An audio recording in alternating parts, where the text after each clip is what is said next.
Namaskaram. In this conversation, we are trying to solve one of the most important and fundamental problem for any CA student, the source of learning. So let us first understand what is a primary source of learning. So an institute called ICAI has printed this textbook with the objective of helping any given student sitting anywhere in India learn on their own. Now, when you go to engineering, there are colleges. When you go to medicine, there are colleges. So this the prescribed format of learning is through a teacher plus material. Now, when ICA suggested this, even if there are nobody else involved in your preparation, this will be a guide which will talk to you so that you'll understand everything. Let's say in the absence of some other person, this will help you understand the whole concept. That is the objective of the textbook or the module. That is the reason why, if you go through what is normally given in a module, now let's say we are currently looking at inventories. Before we start the chapter, first and the foremost thing is they'll give you something called learning outcomes, right? Now, when I say learning outcome, they're clearly telling you what exactly you are expected to learn from the chapter. Now, one, objective and scope, what are inventories, net realizable value and fair value, determine the inventory cost, apply the cost formula for valuation of inventory, how to perform write downs to net realizable value, and recognize the write down of expense. So these are the largely the learning outcomes. So this is how the chapter starts. And as you proceed towards the chapter, there is objective, there is scope, there is a logical structure in terms of how the chapter is designed. So everywhere there are relevant examples, and most importantly, there are contextual example after each and every concept, which means the illustrations which are given here actually help you to convey the point. Now, what is an example? It's a simplification of a concept. For example. So ICI talks to you in that language, where in the absence of some other person to learn it, there is an example. There is an example. So everywhere it is given in that format, largely, right? So this is exactly when you start a chapter, it starts with objective. There are a lot of case studies given, there are examples given, there are illustrations given, and finally there is chapter summary given, and there is something called test your knowledge, there is something called test your understanding, and the solutions are given. So there is a logical structure in terms of how you can learn something as compared to any given author. Now, I'm not worried about which author it is. There are two things which come from author. One is a concept book, which is summarized class notes of the author, and the other one is a question bank. Now, when you do it, the problem with this approach is this is not a Q&A exam. Now, ICA exam is not comprehension. When I say comprehension, you read something, from that material, you'll get a question. It's a test of direct comprehension knowledge. Until class 10, this is the thing. You read a textbook, a question comes out of it directly. Now, ICA, there's something called evaluation synthesis, which means you get the essence of a concept, and the question could be very different. And unless you know why the standard is given, unless you know why the chapter is given, it will be very hard to understand what is being asked in the question. Now, when I look at any standard material or any short notes, there is no why, there is no what, it just jumps into something. Your mind will find it very hard to learn content without context. ICA material has context. Now, this doesn't have context, there is only content.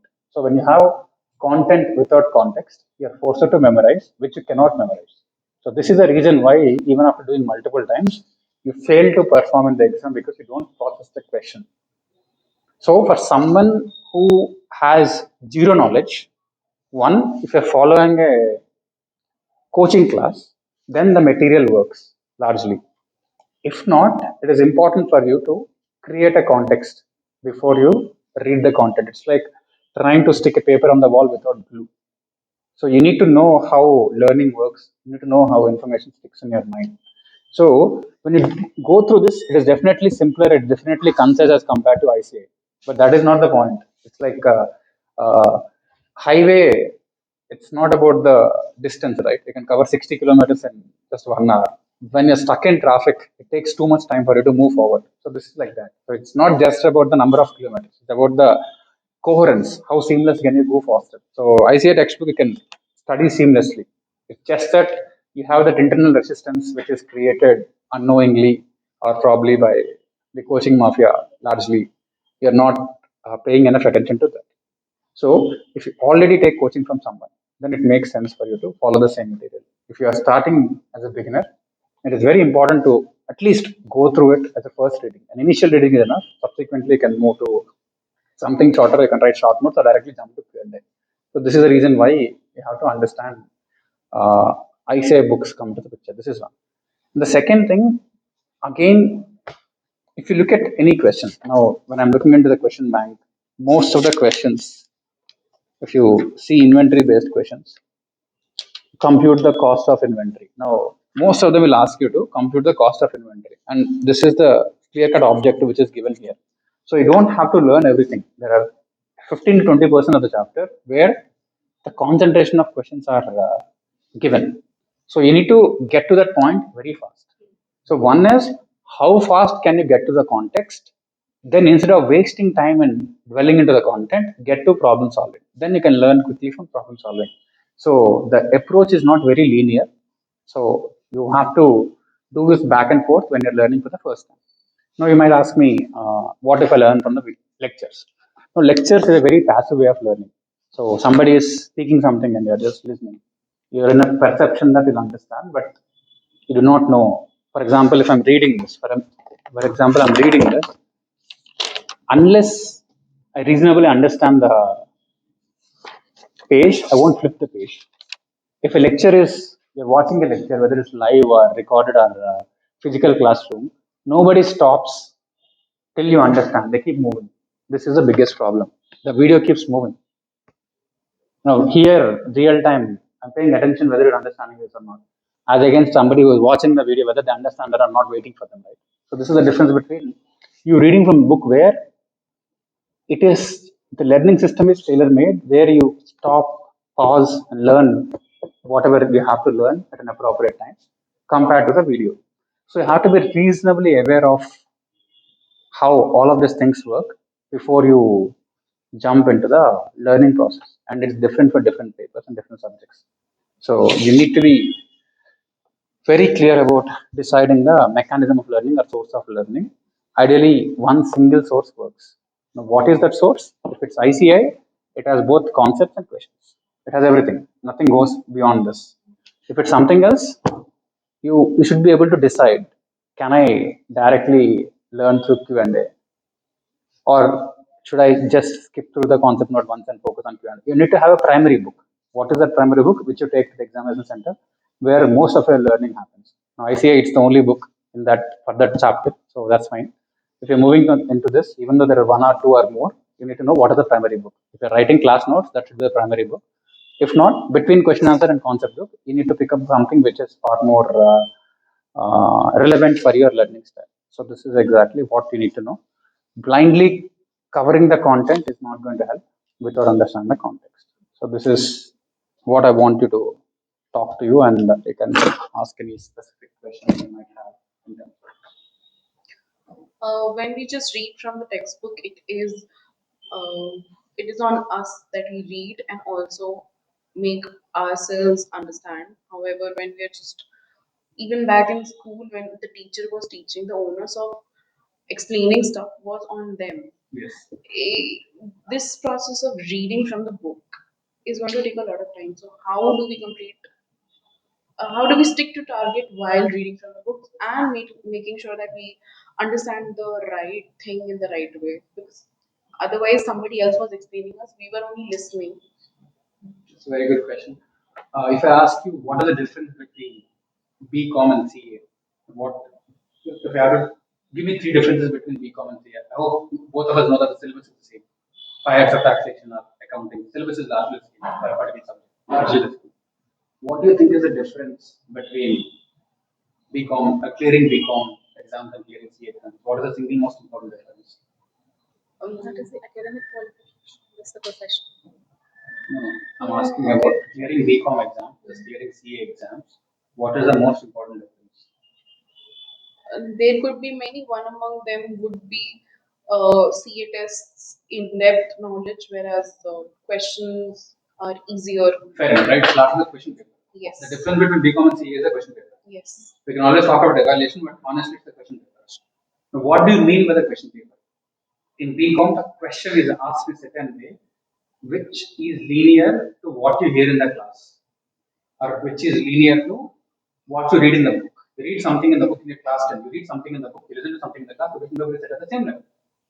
In CA, what you read in the class, what you read in the book, the question paper is at a different level. Most of it there because you cannot process the question paper. Okay. So what does it mean? You need to learn how to process the question paper. Okay. So here there is a clear-cut requirement of processing the text. Now it's not a question of the listening capability.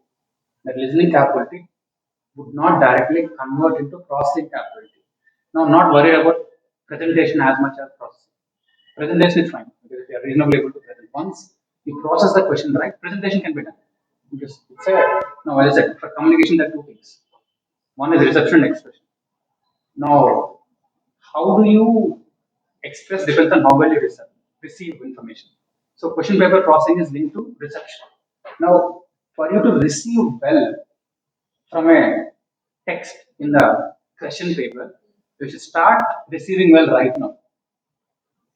Okay. So you receive more from a text-based format so that you will be able to receive well in the examination. You substitute the reception through video. In exam, nobody is giving a video question paper. If you say that I can choose video question paper, then it's fine because that's the same format, right? Now it's like you're saying it's comfortable for me to play a tennis ball because I don't get injured. But whereas in an international match, it's a court ball. Now international, in the main exam, it's a text-based question paper. It's a text-based answer sheet. Now, throughout your preparation, if you're doing video-based learning, how would you build your ability to process text? It's not just about understanding the concept. Now, in terms of speed between learning from the book and between listening, I agree that learning is faster while you listen. Learning is easier while you listen. It's comfortable. But you cannot skip the processing part because the way you learn is not how the question paper is asked. This is the reason why lakhs of people who do regular coaching still won't clear after attempts and attempts. So I'm not saying coaching is bad, I'm saying coaching is necessary but not sufficient. It only adds up to 20%. But the focus is on how do you process text. So question is the most complicated form of text. Regular pace is 10% difficult. Question is 100% difficult because it extracts the crux of the entire chapter into a single page. A 100-page chapter gets converted into a single page question. So when you cannot individually read 1%, one page, 1%, how do you expect you to read and process 100% of the chapter and read the pieces? So unless you get this, you won't be aware that you need to build this capability. And on the suddenly on the exam day, your attribution results become very wrong, where you think, okay, the faculty did not teach me properly, or I don't remember the question. No, you did not understand the question. You did not understand the question because you did not process the question before. So your ability to process the fundamental text is what you have to build. So this is a separate quality as compared to your learning path. The learning path can be through listening or reading or through explaining or understanding from a mentor or a friend. That is fine. But what are you doing about how well you are processing the question paper? It has to be built from day one. So this will largely solve 50% of the problem because I don't think you'll have too much presentation problem once the reception problem or the processing problem is sorted. Okay. So this is why I'm constantly pushing you to build this ability on a daily basis. So the right trigger which gets into your mind will give you the right response. So first is working on the trigger and then response. Any questions from those in this video? So you were told that Yeah. you had told that people don't understand. No, you just not told that we don't flip the page until we understand the concept. But we can always go back again and again. If it's a YouTube video, we can understand the concept until we understand and then go ahead in the video. See, I mean, I'm not contradicting what no, you're no, saying. you're right about it. You're right about it. The natural mechanism of video is not meant to be so. When you learn the fundamental format of the book is to give you the flexibility for you to do it at your own style. The fundamental format of a video is not meant for you. You can repeat it. That's technologically it is possible for you to repeat it. But here you're actively engaging it. Because once again, if it's an interview, let's say if it's a face-to-face interview, CA becomes an interview, then you can correlate. Once again, you need to know the format of how you get tested, right? The format of test is a text-based test, both from the text, from the question paper and the answer sheet. Let's say if the exam is objective-based, MCQ-based, you'll have to follow MCQs, right? If the exam is text-based, where you have to understand text and write text, you should put in reasonable effort to go through that. Like the size of the ball, which is used in the main game, is the size of the ball which should be used in the practice game. Now, when you're changing it too much, when you're relying it on too much, it gets very harder for you to in the real time. So again, you can do all of that, but this track should happen where you're constantly and continuously following a path or process where text-based processing is happening continuously. Cool. So this is why do it. But yes, even if you accelerate the learning algorithm through other sources, but this is something which you have to do. Let's say you're relying on videos. That's okay. If you're going to class, that's okay. But when that happens, you make sure you put 90 minutes or a couple of hours every day to process a question paper or write something. Like question paper processing is what I'm talking about. If you're following only ICA book, then it happens naturally because anyways we'll do illustrations. If you're doing it from videos or other sources, you make it a point to spend at least 90 minutes in terms of processing the question. Okay, I hope this gives some context. Yeah, thanks for sharing.